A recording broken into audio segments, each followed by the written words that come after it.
যজন যাজন আর ইষ্টভৃতি স্বস্ত্যয়নী সদাচার, বাঁচা বাড়ার এই মন্ত্র নিয়ে সৎনাম জপ বারবার।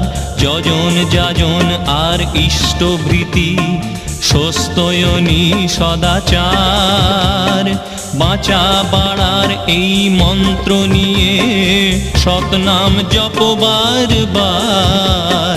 শ্রী শ্রী ঠাকুরের কথা বাস্তবে করলেই জগতের কল্যাণ হবে। ফাঁকিতে করলে কাজ, কাজেতে পড়বে বাজ, তখন সময় নাহি পাবে। শ্রী শ্রী ঠাকুরের কথা বাস্তবে করলেই জগতের কল্যাণ হবে। ফাঁকিতে করলে কাজ, কাজেতে পড়বে বাজ,